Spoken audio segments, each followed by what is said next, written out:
அன்பான சகோதர சகோதரிகளே, இயேசு கிறிஸ்துவின் இனிய நாமத்தில் உங்களை வாழ்த்துகிறேன். வாய்ஸஸ் மினிஸ்ட்ரிஸ் இன்டர்நேஷனல் பாலைவனச்சோலை வழங்கும் தேன்துளி நிகழ்ச்சிக்கு உங்களை அன்பலை அழைப்பது உங்கள் சகோதரி பத்மா. உங்களுக்காக நான் ஜெபிக்கிறேன்.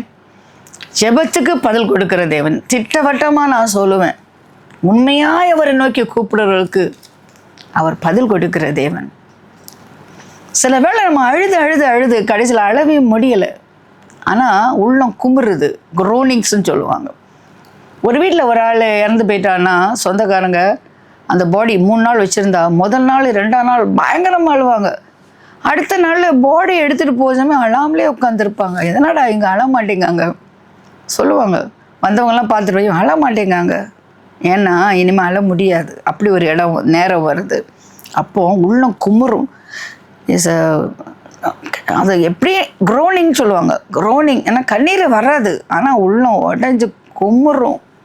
அப்படிப்பட்ட ஒரு சூழ்நிலை நம்ம வாழ்க்கையில் வர்றது உண்டு. அப்பொழுது நம்ம என்ன செய்யலாம் என்பது சங்கீதக்காரர் அழகாக சொல்கிறாரு. 61ஆம் சங்கீதம் 2ஆம் வசனம். என் இருதயம் தொய்யும் போது பூமியின் கடையாந்தரத்திலிருந்து உம்மை நோக்கி கூப்பிடுவேன். எனக்கு எட்டாத உயரமான கண்மலையில் என்னை கொண்டு போய் விடும். நீர் எனக்கு அடைக்கலமும் சத்துருக்கு எதிரே பலத்த துருகமாக இருந்தீர். நான் உம்முடைய கூடாரத்தில் சதா காலமும் தங்குவேன். உங்கள் செட்டைகளின் மறைவிலே வந்து அடைவேன். தேவனே, நீ என் பொருத்தனைகளை கேட்டீர். உமது நாமத்திற்கு பயப்படுவர்களின் சுதந்திரத்தை எனக்கு தந்தீர். ராஜாவின் நாட்களை கூட்டுவீர். அவர் வருஷங்கள் தலைமையாக இருக்கும்.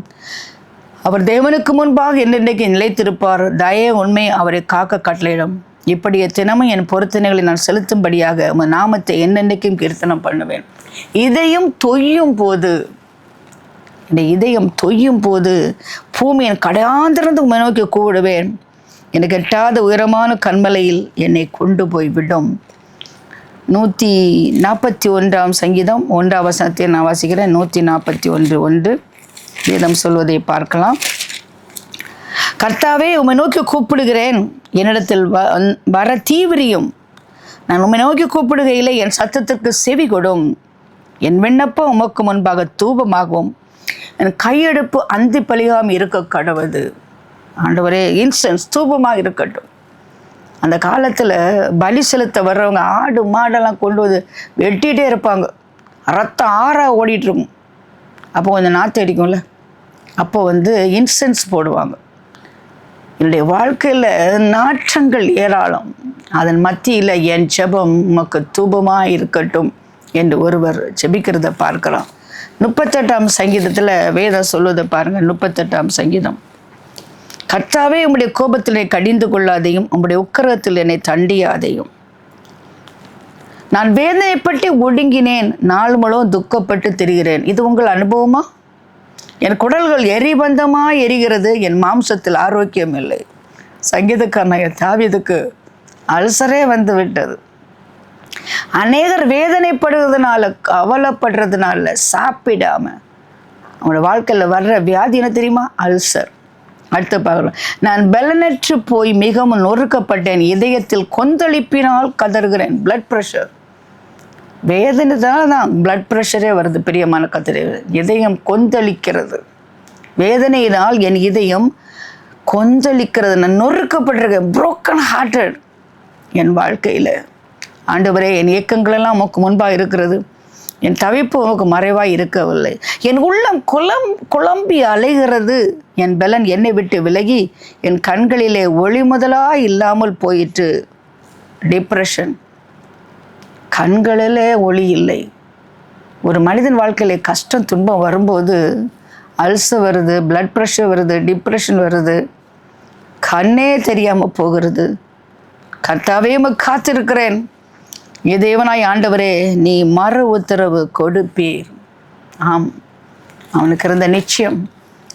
வேதனை நிமித்தமாக உடலிலே சரீர பலவீனங்கள் மத்தியிலே அவன் சொல்லுகிறான், எனக்கு நிச்சயமாக நீ பதில் கொடுப்பீர் ஆண்டவரே.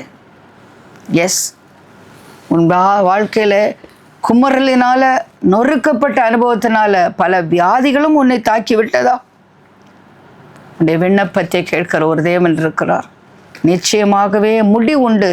உன் நம்பிக்கை வீண் போகாது.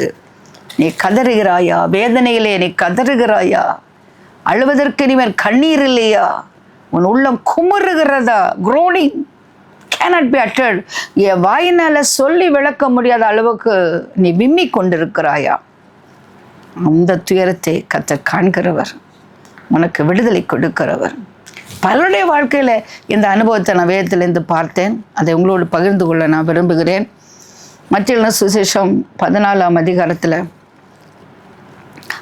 23 வசனத்திலிருந்து பார்த்தோன்னா, இயேசு ஜனங்களை அனுப்பிவிட்ட பிறகு தனியாக ஜெபிக்கும்படியாக ஒரு மலையில் ஏறி போகிறார். அது சாயங்காலமாக இருந்தது. அவர் தனிமையாக இருந்தார். அதற்குள்ளாக படகு நடுக்கடலை சேர்ந்து எதிர்காற்றானபடியால் அலைகளினால் அலைப்பட்டது. இரவின் 4ஆம் ஜாமத்தில் இயேசு கடல் மேல் நடந்து அவரிடத்திலே வந்தார். அலை மோதுகிறது, காற்று அடிக்கிறது, படகு அமிழ போகிறது. இயேசுவின் சீடர்கள் அலறுகிறார்கள். 4ஆம் ஜாமம். இயேசு ஜெபித்து கொண்டிருந்தார். ஆனால் அவருடைய நினைவெல்லாம் தம்முடைய சீடர்களுடைய படகில் தான் இருந்திருக்கிறது போலும். ஆம், அவர் எப்போதும் ஜெபிக்கிறவராக இருந்தால் உன்னை மனதில் வைத்து ஜெபிக்கிறார். உன் வேதனையை அறிந்து ஜெபிக்கிறார். உன் நிலைமையை அறிந்து ஜெபிக்கிறார். நீ எங்கே தவித்து கொண்டிருக்கிறாய், தத்தளித்து கொண்டிருக்கிறாய், உனக்கும் மரணத்திற்கும் ஓரடி தூரம், ஒருவரும் உதவி செய்ய முடியாத ஒரு நிலவரம், நடுக்கடல், 4ஆம் ஜாமம். கர்த்தர் வந்தார். ஒரு அல்லிய சொல்லுவோமா? இயேசு கடலின் மேல் நடந்து வந்தார். சிலர்கள் பயந்தார்கள், அலறினார்கள். ஆண்டவர் சொன்னார், திடன் கொள்ளுங்கள், நான் தான், பயப்படாதிருங்கள். உன் வேதை உச்சக்கட்டத்து உன் பக்கத்தில் வருகிறவர் அவர்தான். உன்னை பார்த்து சொல்கிற வார்த்தை, பயப்படாதே, திடன் கொள், நான் உன்னோடு தான் இருக்கிறேன், உன்னை விட்டு விலகுவதுமில்லை, உன்னை கைவிடுவதில்லை சொன்னால் உன்னோடு கூட தான் இருக்கிறேன். நீ தண்ணீருக்குள் இருந்தாலும் கண்ணீருக்குள் இருந்தாலும் நான் உன்னோடு இருக்கிறேன். நீ அக்கினிக்குள் இருந்தாலும் உன்னோடு கூட இருக்கிறேன். மரண இருளும் பள்ளச்சாக்கில் இருந்தால் நான் உன்னோடு கூட இருக்கிறேன். அப்பொழுது பேதுரு, நீர் தானா? அப்படி என்றால் ஜலத்தின் மேல் நடந்து உம்மிடத்தில் வர கட்டளையிடும். அவர் வா என்றார். அப்பொழுது பேதுரு படவை விட்டு இறங்கி இயேசுனிடத்திலே போக ஜலத்தின் மேல் நடந்தான். வாவென்ற குரல் வாழ்வெளிக்கும். இயேசு வாவென்று சொன்ன அந்த குரல் மேல் தான் நடந்தான், தண்ணீர் மேல் அல்ல. ஆனால் ஒரு வினாடி தண்ணீரை பார்த்தான் பாருங்கள். அப்பொழுது அமிழ்ந்து போகிறான். ஆண்டவரே, என்னை ரட்சியும் என்று கூப்பிட்டான். ஜஸ்ட் எ செகண்ட், அவன் வாழ்க்கை முடிய போகுது. அவன் நினைச்சான் அவ்வளோதான், கழுத்து வர போயிட்டு தண்ணி, இனிமே அவ்வளோதான். ஆனால் ஒரு அலறல் அவனிலே இருந்தது. சேவ் மீ ஓ காட், என்னை காப்பாற்றுங்க ஆண்டவரே. ஆபத்து காலத்தில் என்னை கூப்பிடு, நான் உன்னை விடுவிப்பேன், நீ என்னை மகிமைப்படுத்துவாய். என்னை கேட்டுக்கொண்டு கர்த்தருடைய பிள்ளை, ஆபத்தில் அடைக்கலும் அனுகூலமான துணை நம் ஆண்டவர் ஒருவர் மாத்திரம்தான். எங்கிருந்து கூப்பிடுகிறாய்? அலைமோதும் கடலிலே, படகிலே, உன் வாழ்க்கை படகு சஞ்சலத்திலே, தத்தளிப்பிலே அமிழ்ந்து கொண்டிருக்கிறதா? விசுவாசத்தில் படகை விட்டு வெளியே வந்து விட்டாய். கொஞ்சம் பிரச்சனைலேருந்து நான் வெளியே வந்தேன், நான் மறுபடியும் ஆழத்துக்குள்ளே போகிறேன். கொஞ்சம் கடலிருந்து வெளியே வந்தேன், ஆனால் மறுபடியும் பெரிய கடலுக்குள்ளே போகிறேன். கொஞ்சம் வியாதிலேருந்து வெளியே வந்தேன், மறுபடியும் ரிப்போர்ட் வந்து பயங்கரமாக டாக்டர் சொல்கிறாரு, இனிமேல் தப்பு வேலையில்லை, உனக்கும் மரணத்துக்கு ஒரு அடி தூரம் தான். நம்பிக்கை இழக்காத, நம்பிக்கை இழக்காத. வா என்ற குரலை நம்பித்தானே வந்தாய். வருத்தப்பட்டு பாரத் சுமக்கல என் அண்டையிலே வாருங்கள், நான் உங்களுக்கு இளைப்பாறல் தருவேன் என்று சொன்ன குரலையும் நம்பித்தானே நீ வந்தாய். அவர்கள் நம்பினவர்களை ஒருபோதும் அவர் கைவிட்டதில்லை, ஏமாற்றினதில்லை, இடற விட்டதில்லை, ஒருபோதும் கைவிட்டதில்லை, மறந்ததில்லை, விட்டு கொடுத்ததில்லை, விலகவில்லை. உன் பக்கத்திலே தான் நிற்கிறார். உன் பிரச்சனையின் மேல நின்று கொண்டிருக்கிறார். உன் பிரச்சனை என்ன? அலைமோது கடல் நிற்கிறாயா? அங்கே தான் இயேசு நிற்கிறார். அவர் எந்த மலையிலிருந்து கட்டளையிட்டாலும் காரியங்கள் சம்பவிக்கும்.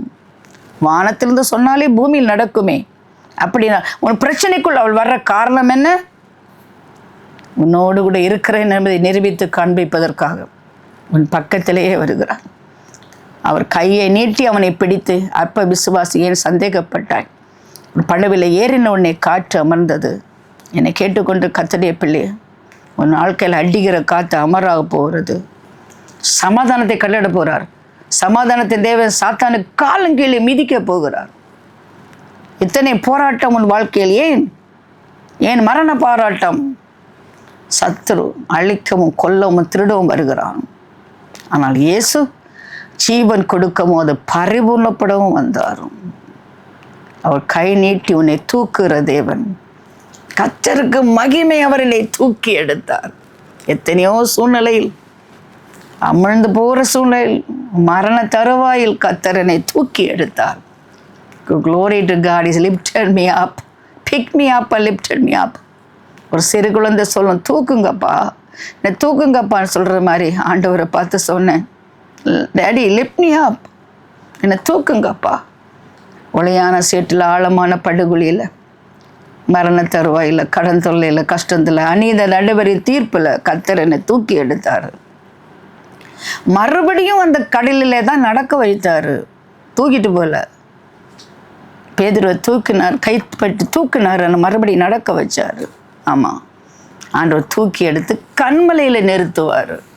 உன் காலை உறுதிப்படுத்துவார்.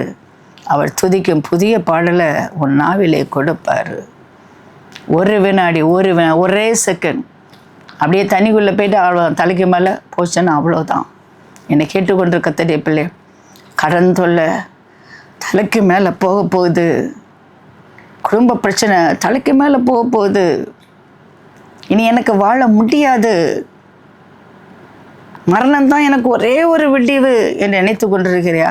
இல்லை, அதே பிரச்சனை மேலே நடக்க வைக்கிறதுக்கு தோய்ந்து போன உள்ளத்துக்கு உணர்ச்சி குட்டி சந்தோஷப்படுத்துகிற கர்த்தர் பக்கத்திலே நிற்கிறாரு.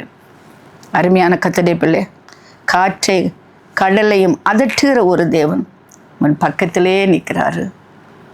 உன் உள்ளம் தோய்ந்து போகையில் அவரை நோக்கி கூப்பிடுவாயானால், ஐயரே, ஐயோ நான் மடிந்து போகிறேனே, என்னை ரட்சியம் என்று கூப்பிடுவாயான். கூப்பிடு மகளே, கூப்பிடு. எத்தனை பேரை நீ கூப்பிட்ட? டாக்டரை கூப்பிட்ட, லாயரை கூப்பிட்ட, போலீஸை கூப்பிட்ட, சொந்தங்கள் பந்தங்கள் எல்லாம் கூப்பிட்ட, யாருமே உனக்கு உதவ முடியலை. நம்மளோட ஆண்டவர் யார் தெரியுமா? சமய சகாயர், timely helper. You'll never come late or too early, always on time. My God is always on. It's God's time. இது கர்த்தருடைய வேலை. உன்னை கைவிடாதபடி காக்கிற தேவன் உன் பக்கமாகவே வந்து நிற்கிறார். பிரியமான கர்த்தருடைய பிள்ளைகளே, your last moment is the best moment. உன் வாழ்க்கை எக்ஸ்ட்ரீமிட்டி இஸ் காட்ஸ் ஆப்பர்ச்சுனிட்டி. உன் வாழ்க்கையில் ஓரத்தில் வந்துட்டேன்னு சொல்கிறியா? இல்லை, ஒரு புதிய பாதை உனக்காய் திறக்கப்படுகிறது.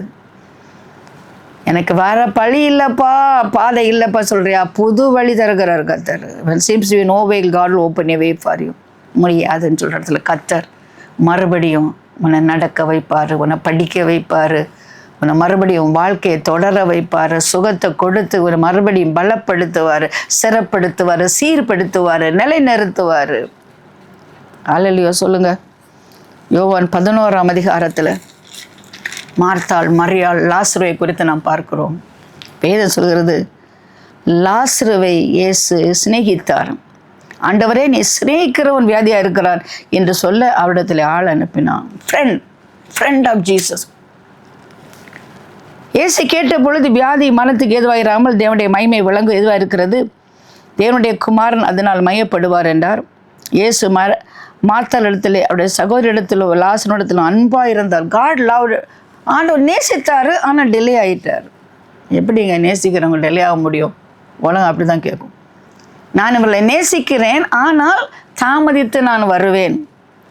2 நாள் அவர் தாமதித்து வருகிறார். வியாதியாக இருக்கிறதா அவர் கேள்விப்பட்ட பொழுது தாம் இருந்த இடத்துல இன்னும் 2 நாள் தங்கினார். என்னை கேட்டுக்கொண்டு கர்த்தருடைய பிள்ளை, ஆண்டவர் தாமதித்தார் என்றால் தரமாட்டார் என்று அர்த்தம் கிடையாது. Delay is not a denial. Big miracle is coming on your way. ஒரு பெரிய அற்புதம் வருகிறது, அதற்காகத்தான் இந்த தாமதம். அப்பா, திருமணமாகி 8 வருஷம் பிள்ளை பிறக்கலப்பா, பிறக்க போகுது. அந்த பிள்ளை உலகத்தை அசைக்க போகுது. ஐயோ, ஆஸ்மா வியாதி 6 மாதம் ஆச்சு, இன்னும் இழுத்துட்டே இருக்கு. இல்லை, முற்றிலுமாக உங்களுக்கு குணமாக்க போகிறாரு. கேன்சர் 2 வருஷமாச்சு. இல்லை, அந்த முற்றிலுமாக குணமாக்க போகிறார். 4th ஸ்டேஜ் கேன்சர் நான் பார்த்துருக்கேன், கம்ப்ளீட்டாக கர்த்தர் குணமாக்குனது. எத்தனை சாட்சி நான் சொல்லணுமா? நான் சொல்கிறேன். இன்றும் கர்த்தர் குணமாக்குகிறார். இன்றும் கர்த்தர் அற்புதம் செய்கிறார். இன்றைக்கும் கண்ணீரை துடைக்கிறார். குமரலை கேட்கிறார். உன் குமரல் யாரும் கேட்க முடியாது. உன் அழுவுறலை கேட்கலாம், குமரலை கேட்க முடியாது. ஆண்டவர் குமரலை கேட்கிறார். என்னை கேட்டுக்கொண்டிரு கர்த்தருடைய பிள்ளைகளே, இயேசு வந்தபோது 4 நாளாயிற்று.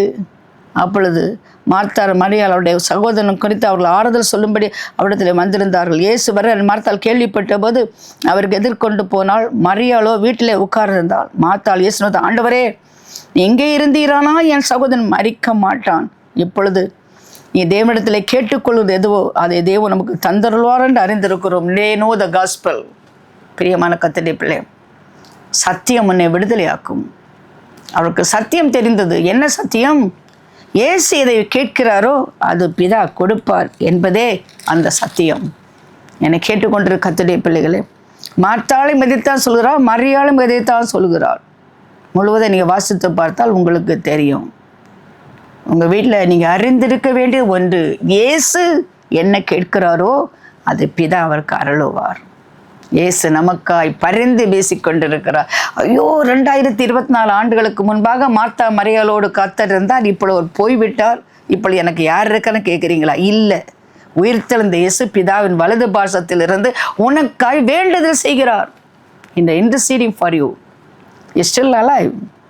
என்றோ 2024 ஆண்டுகளுக்கு முன்பாக வாழ்ந்து மரித்த இயேசு அல்ல, இன்றும் ஜீவனோடு இருக்கிறவர், பிதாவின் வலது பாசத்தில் இருக்கிறவர். உன் விண்ணப்பத்தை கேட்கிறவன், கண்ணீரை காண்கிறவனுக்கு விடுதலை கொடுக்கிறவர். பிதாவிடத்திலே அவர் பரிந்து பேசி கொண்டிருக்கிறார். வேதம் சொல்கிறது, இயேசு கண்ணீர் விட்டார். 35வது வசனம் எனக்கு ரொம்ப ஆச்சரியமாக இருக்கும். அவன் உயிர் தழுவான், அவன் தேவனுக்கு மகிமையாக உயிர் தழுவான் என்றெல்லாம் சொன்ன இயேசு அழுதுருக்கிறாரு. நான் இயேசுவா இருந்தால் நான் சிரிச்சிருப்பேன். ஏன் தெரியுமா? நான் அந்த லாசருவா உயிரோடு கூட எழுப்ப போகிறேன்னு எனக்கு தெரியும். ஆனால் இயேசு அழுதாருன்றிருக்கு. ஏன் தெரியுமா? உன் வேதனை அறிந்தவர், உன் வேதனையோட உச்சக்கட்டத்திலே பங்கெடுக்கிற தேவன். Identify with your pain and sorrow. ஆண்டவர் எப்போதுமே உன்னுடைய வேதனையில் பங்கெடுக்கிறவர். நான் நிறைய பேர் இறந்த வீட்டுக்கு வருவாங்க, யாருடைய கஷ்டத்தையோ எண்ணி அழுவாங்க. ஆனால் இறந்து போன ஆளை பற்றி அழ மாட்டாங்க, யாரு கஷ்டத்தையோ நினைத்து அழுதுட்டுருப்பாங்க. நான் என்னுடைய அருமையான கணவன் நடராஜம்லாம் இறந்த போது நிறைய பேர் எனக்கு ஃபோன் பண்ணுவாங்க. நான் அழுறதுக்கு மேலே அவங்க அழுவாங்க. நான் கேட்பேன், ஏங்க இவ்வளோ அழுறீங்க? நானே அழலையே. ஏன்னா நடராஜமில்ல மேலே அவ்வளோ அன்பாக நீங்கள் இருந்தீங்களான்னு கேட்டாங்க. சொல்லுவாங்க, இல்லை, உங்களுக்கு வந்தது எங்களுக்கு வந்தால் எப்படி இருக்கும்னு நினச்சி அழுறோன்னு. இப்படி அழுகிற கூட்டம் இருக்குது. மற்றவங்க வந்த துன்பம் தனக்கு வந்துருமான்னு உணர்ந்து அழுறாங்களாம். ஆனால் உனக்காக அழுகிறவர், உன் வேதனைக்காக அழுகிறவர், தான் உயிரோடு கூட எழுப்ப போகிறேன் என்று அறிந்தும் அழுகிறவர் யார் தெரியுமா? இயேசு மாத்திரம்தான். என்னை கேட்டுக்கொண்டு கர்த்தருடைய பிள்ளையே, நீ விசுவாசித்தால் தேவனுடைய மகிமையை காண்பாய் என்று நான் உனக்கு சொல்லவில்லையா? லாசருவே வெளியே வா என்று சொல்கிறார். அவன் வெளியே வருகிறான். அவனுடைய துக்கம் சந்தோஷமாக மாறுகிறது. அவனுடைய வெக்கம் இரட்டத்தனியான கனமாய் மாறுகிறது. அவனுடைய அழுகை ஆனந்த களிப்பாக மாறுகிறது. என்னை கேட்டுக்கொண்டு கர்த்தருடைய பிள்ளை, உன் உள்ளம் தோயும் போது அவரை நோக்கி கூப்பிடுவாயானால் கர்த்தர் விடுவிதலை கொடுப்பது மட்டுமல்ல, உலகமே அறியும்படியான வெளிப்படையான ஒரு அற்புதத்தை செய்து உன்னை மகிமைப்படுத்துவார். எங்கெல்லாம் இயேசுவ நாமம் மகிமைப்பட்டதோ அங்கெல்லாம் லாசருவை குறித்தும் சொன்னார்கள். லாசருவும் புகழ் பெற்றவனாய் மாறிவிட்டான். கர்த்தர் உனக்கு அற்புதம் செய்யும் போது இப்படிப்பட்ட காரியங்கள் நடக்கத்தான் போகிறது. என்னை கேட்டுக்கொண்டு கர்த்தருடைய பிள்ளை, உன்னுடைய பலவீனங்களை குறித்து பரிதபிக்கக்கூடாத பிரதான ஆசிரியராக இல்லாமல் உன் பலவீனங்களுக்காக அவர் பரிந்து பேசுகிற தேவனாக இருக்கிறார். அதற்காக நான் தேவனை நான் ஸ்தோத்திரிக்கிறேன். எசேக்கியா 38ஆம் அதிகாரத்திலும் இதே தான் நாம் பார்க்கிறோம். பிரியமான கர்த்தருடைய பிள்ளைகளே, ஏசாயா 38ஆம் அதிகாரம், ஏசாயா 38ஆம் அதிகாரம் எசேக்கியாவை குறித்து நாம் பார்க்கிறோம். அந்நாளிலே எசேக்கியா வியாதிப்பட்டு மரணத்துக்கு ஏதுவாக இருந்தான். அப்பொழுது ஆமோத்தின் குமாரனாய் ஏசாயா என்னும் தீர்க்கதரிசி அவனிடத்திலே வந்து அவன் நோக்கி, நீர் உமது வீட்டு காரியத்தை ஒழுங்குபடுத்தும், நீர் பிழைக்க மாட்டீர், மரித்து போவீர்னு கர்த்தர் சொல்கிறார். தானா ஒரு வியாதி வந்து மரித்தா பரவாயில்ல, ஏதோ எல்லார போல போகிற வழி நான் போகிறேன். ஆண்டவரே தீர்க்கதரிசி அனுப்பி சொல்கிறாரு, நீ மரித்து போவீர் என்று. வேறு வழி இருக்கிறதா? இல்லை. டாக்டர் கைவிட்டா கத்துட்ட போகலாம், லாயர் கைவிட்டா கத்துட்ட போகலாம், இந்த உலகத்தின் அதிகெல்லாம் கைவிட்டாலும் கத்துட்ட போகலாம். கத்தரே கைவிட்டா போன்று உணர்கிற ஒரு அனுபவம். நீ நல்ல ஒரு கத்தருடைய பிள்ளை, ஆனால் உன் வாழ்க்கை ஒரு பிரச்சனை வந்திருக்கு, அது கத்தரே உனக்கு கொடுத்ததா உனக்கு தெரிகிறது. இதிலிருந்து தப்ப முடியுமா? யாரிடத்துல போவேன் ஆண்டவரே? உண்மை விட்டா நான் யார்கிட்ட போவேன்? நீர் ஒருவரே எனக்கு தஞ்சம், நீர் ஒருவரே எனக்கு எல்லாம் அடைக்கலம் பலன் என்று நம்பி இருந்த என்னை பார்த்து நீ சொல்கிறீர் நான் மறித்து போவேன் என்று. அப்பொழுது எசேக்கியா தன் முகத்தை சோர்புறமாக திருப்பி கொண்டு கர்த்தரை நோக்கி, கர்த்தாவே, நான் உமக்கு முன்பாக உண்மையும் மன உத்தமமாய் நடந்து உன் பார்வைக்கு நலமானது செய்து என்பதை நினைத்தருளும் என்று விண்ணப்பம் பண்ணி எசேக்கியா மிக அழுதான். அப்பொழுது ஏசாயாவுக்கு உண்டான கர்த்தருடைய வார்த்தை, நீ இப்போ எசேக்கியாவை நோக்கி, உன் தகப்பனாகிய தாவீதின் தேவனாயிரு கர்த்தர் நான் சொல்கிறது என்னவென்றால், உன் விண்ணப்பத்தை கேட்டேன், கண்ணீரை கண்டேன், இனி உன் நாட்களோடு கூட 15 வருஷம் கூட்டுகிறேன். பிரியமான கர்த்தருடைய பிள்ளை, never give up, never give up, still you have hope. You can hope against hope. நம்புவதற்கு எதில் இருந்தால் நம்பலாம், ஆண்டோடத்தில் போகலாம். ஏன் தெரியுமா? நீ உத்தமமாய் நடந்தா என்றும் கர்த்தருக்கு பிரியமானது கர்த்தருடைய பார்வையில் செய்தா என்று ஒரு நம்பிக்கை உனக்கு இருக்குமானால், நெவர் ஃபியர், டோன்ட் பி டிஸ்ஹார்டன். சோர்ந்து போகாத, நீ பயப்படாத, கலங்காத. தேவன் உன்னோடு கூட இருக்கிறார், அவரால் முடியும் என்று நம்பு. கர்த்தரே சொல்லிட்டார், அவர்கிட்ட நான் எப்படி போகிறது? இல்லை, நீ மறுபடியும் கர்த்தரிடத்திலே போகலாம். ஆண்டவர் சொன்னா, நான் கர்த்தர் நான் மாறுறதவர். பாருங்க, எசேக்கியாவுடைய ஜெபம் கர்த்தரையே மாற்றி விட்டது. நான் தோய்ந்து போகும் பொழுது கர்த்தர் எனக்கு கூப்பிடுவேன், அவர் எனக்கு செவி கொடுத்தார். ஆம், உன் கண்ணீரை நான் காண்கிறேன், உன் விண்ணப்பத்தை கேட்கிறேன், உனக்கு 15 ஆண்டுகள் நான் கூட்டி கொடுக்கிறேன் என்று கர்த்தர் சொல்கிறார். கர்த்தர், நான் ஒரு தீர்க்கதரிசி அல்ல, கர்த்தருடைய வார்த்தை உங்களோடு பேசி கொண்டிருக்கிறது. உத்தமமாய் நடந்தீர்கள், கர்த்தருக்கு பிரியமாய் நடந்தீர்கள், காணிக்கை கொடுத்தீர்கள், ஆலயத்துக்கு போனீர்கள். ஆனாலும் ஒரு பிரச்சனை, உங்களால் இப்பொழுது தாங்க முடியாமல் நீங்கள் அழுது உள்ளம் தோய்ந்து போய் குமரலிலே மாறி இருக்கிறது. கர்த்தர் சொல்கிறார், உன் விண்ணப்பத்தை நான், உன் கண்ணீரை கண்டேன், விண்ணப்பத்தை கேட்டேன், உனக்கு நான் விடுதலை கொடுக்கிறேன். அவர் God is a liberal giver. 5 மாதம் கூட்டி கொடுக்குறேன். சில டாக்டர் சொல்லுவாங்க, நான் 6 மாதம் கூட்டி போகலான்னு. அப்படி 6 மாதம் 5 மாதம் சொல்ல, மொத்தமாக 15 வருஷம் சொல்லிட்டார். பிரியமான கர்த்தருடைய பிள்ளைய, இன்றைக்கி ஆண்டவர் வாழ்க்கையில் பெரிய ஒரு அற்புதத்தை அவர் செய்ய போகிறார். பாருங்கள், ஆகாச சூரிய கடிகாரத்தில் பாகைக்கு பாகை இறங்கின சாயை 10 பாகை பின்னிட்டு போகிற கடிகாரம் திருப்பி வச்சுருக்காரு. இது யாரால் முடியுமா? நீங்கள் சும்மா வைக்கலாம், ஆனால் ஆக்சுவலாக ஓடுற கடிகாரத்தை திருப்பி வைக்க முடியுமா யாராவது? அது என் கர்த்தரால் முடியும். Is God impossibility. What is not possible with man is possible with God. டாக்டரால் முடியாது, நம்ம கர்த்தரால் முடியும். இந்த உலகத்தில் யாராலும் முடியாது, கர்த்தரால் முடியும். அவர் செய்ய நினைத்தது தடைப்படாது. என்னை கேட்டுக்கொண்டு கர்த்தருடைய பிள்ளை, ஐயோ சூழ்நிலைகள் மாறுதலாக இருந்தாலும் கர்த்தரே எப்படி செய்தார்னு நினைத்தாலும் still you pray, this hope. நம்பிக்கை இருக்குது. நீ ஜெபம் பண்ணு. கர்த்தர் ஜெபத்தை கேட்பார், விண்ணப்பத்தை கேட்கிறவர், உன் கண்ணீரையும் காண்கிறவர். எது தோற்று போனாலும் கண்ணீர் தோற்று போக, anything fail, your tears will never fail. இந்த கண்ணீர் அவர் துருத்தியில் வச்சிருக்கிறாரு. உன் துன்பம் அவர் கணக்கில் இருக்கு. துக்கத்தையும் துன்பத்தையும் கண்ட உன் நாட்களுக்கு தக்கதாக அவர் உன்னை மகிழ்ச்சியாக்குவார். உன்னை விடுதலை கொடுப்பார், வெற்றியை கொடுப்பார், அநேக அற்புதத்தை செய்வார். கம், ஆண்டோட வா மகளே, சோர்ந்து போகாத. கர்த்தர் சொல்லிட்டு நான் செத்தே போகிறேன் அப்படின்னு நினைஞ்சு மன உடைஞ்சு நீ சாகாத. நம்ம சாகும்போது மகிழ்ச்சியாக சாகணும்.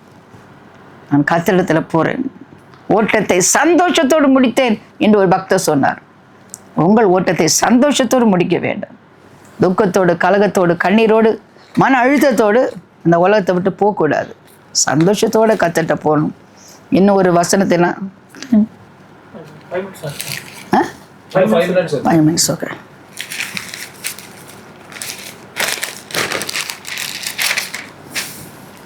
இன்னும் ஒரே ஒரு சம்பவத்தை சுருக்கமாக சொல்ல நான் விரும்புகிறேன். 1 சாமுவேல் 30ஆம் அதிகாரத்தில் நாம் பார்க்கிறோம்.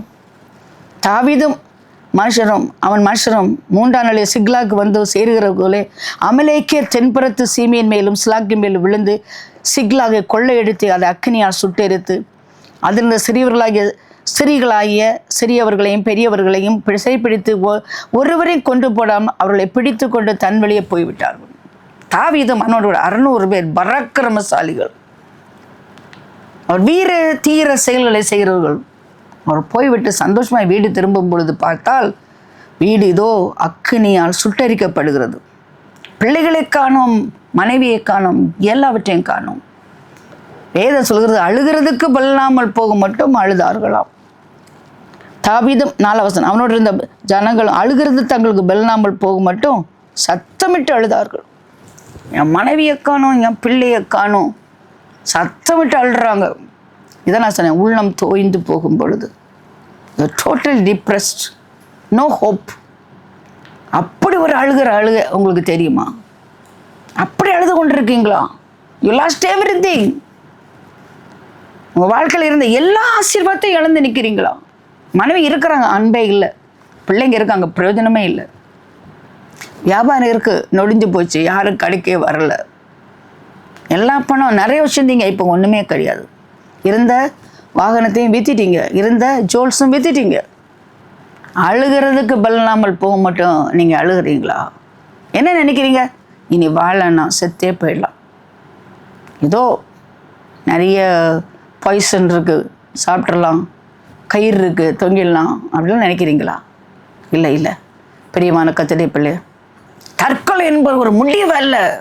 வாழ்க்கையில் பிரச்சனை வரும்போது தற்கொலை என்பது முடிவல்ல. உன் உயிரை மாய்ப்பதற்கு உனக்கு உரிமை இல்லை. உன்னுடைய உயிர் கர்த்தருக்கு சொந்தமானது. இந்த உலகத்தில் வாழ்க்கையை முடிச்சுட்டா நல்லா இருக்கும்னு நினைக்கிங்களா? இல்லை. அந்த கெட்டகுமாரன் கதையில் வர்ற சாரி லாசரு செல்வந்தன் கதையில் வர்ற அந்த செல்வந்தன் இந்த உலகத்தை விட்டு போனோன்னா நரகத்தில் கண்ணை திறந்தான், தெரியுமா? இங்கே கண்ணை மூடினா முடியும்னு நினைக்காதீங்க, இன்னொரு உலகத்தில் கண்ணை திறக்கும். அங்கே இந்த கதறினா எனக்கு 5 சகோதரர்கள் இருக்கிறாங்க. Memories will never die in hell. ஞாபக சக்தி நரகத்தில் போயிடாது, அங்கே இருக்கும். யாரெல்லாம் இருந்தாங்கன்னு இருக்கும், எப்படி இந்த நரகத்துக்கு வந்தங்க தெரியும். அதை நினச்சி அழுறது தான் நரகம். ரிகரெட் அண்ட் ரிமாஸ், தட் இஸ் ஹெல். தற்கொலை பண்ணணுன்னு மட்டும் நினச்சிடாதீங்க. பிரியமான கர்த்தருடைய பிள்ளைகளை, ஒரு வழி இருக்குது, ஒரே வழி. இயேசு நானே வழி, இந்த வழியாய் வருகிறவன் ஒரு நாள் சீர்கெட்டு போக மாட்டான். நித்திய மகிழ்ச்சி தான் தலைமையில் இருக்கும். சஞ்சலம் தவிப்பு அவனை விட்டு ஓடிப்போ. சஞ்சலம் தவிப்பு ஓடிப்போ. இந்த வழியாக வாங்க, இயேசு வழியாக வாங்க. இங்கே தான் வழி திறந்துருக்குது, நல்ல ஒரு வழி உனக்கு திறந்துருக்கு. என்னை கேட்டுக்கொண்டு கர்த்தருடைய பிள்ளை, அதான் பார்க்குறோம். தாவீது நெருக்கப்பட்டான், ஆனால் தன் தேவனாய கர்த்தருக்குள்ளே தன்னை திடப்படுத்தி கொண்டான். எல்லா விதத்திலும் நெருக்கம், எல்லாம் மூடப்பட்ட கதவு, ஆனால் ஒரு வழி திறந்திருந்தது. கர்த்தரிடத்தில் போனான். What a friend we have in Jesus. must take it to the Lord in prayer. ஜபத்தில் உள்ளம் தோய்ந்து போகும்போது ஜபத்தில் கர்த்தர்ட்ட போங்க. எல்லாம் இழந்தீங்களா? எல்லாவற்றையும் திருப்பி தர்றதுக்கு ஆண்டவர் ரெடியாக இருக்கிறாரு. கிடைக்கும். சிறைப்பட்டு போனவங்க திரும்பி வருவாங்க. குடிப்பழக்கத்தில் போதைப் பொருள் அடிமையாக போன பிள்ளைங்க திரும்பி வருவாங்க. இழந்து போன வியாபாரம் திரும்பவும் வரும். ஜாபு திரும்பவும் கிடைக்கும். ஒரு இரவுக்குள்ள கூலிக்காரங்களை கோடீஸ்வரங்களை மாற்றினார்ல ஆண்டவர் இஸ்ரேல் மக்களை, உங்களுக்கு செய்ய மாட்டாரா? Still miracle working God. Go to the Lord in prayer. அப்புறம் போலீஸை கூப்பிடுற மாதிரி பக்கத்து ஊரில் உள்ள போர் வீரர்லாம் கூப்பிட்டு அவங்க பின்னால் போய் அடித்து தூளாக்கும்னு சொல்லாமல் கர்த்தர்ட்ட போய் கேட்டான். கர்த்தர்ட்ட ஆலோசனை கேட்டான். ஆண்டவர் என்ன சொல்ல தெரியுமா? நீ போ, சகலத்தையும் திருப்பி கொள்வாய் என்று கர்த்தர் சொன்னார். you'll recover everything. எல்லாவற்றையும் திருப்பி கொள்வாய். Always God will give such a wonderful, hopeful plan. நம்பிக்கை நிறைந்த வழியை கர்த்தர் காட்டுவார். நம்பிக்கை நிறைந்த ஒரு வழியை காட்டுவார். நீ போ அப்படின்னா நான் உன் கூட வர, நீ போ, இழந்த எல்லாவற்றையும் திருப்பி பெற்றுக்கொள்வாய். தாவீது போனான், கொள்ளையாடி கொண்டு போன எல்லாவற்றிலும் சிறியதிலும் பெரியதிலும் குமாரலும் குமாரத்திகளிலும் ஒன்று குறைவிடாமல் எல்லாவற்றையும் தாவீது திருப்பி கொண்டு வந்தான். அது மட்டுமல்ல, ஆடு மாடுகளையும் தாவீது பிடித்து கொண்டான். அவளை தங்கள் மிருக ஜீவன்களுக்கு முன்னாலே ஓட்டி தாவீதின் கொள்ளை என்றார்கள். கொள்ளை அடித்தவங்களை கொள்ளை அடித்தான்.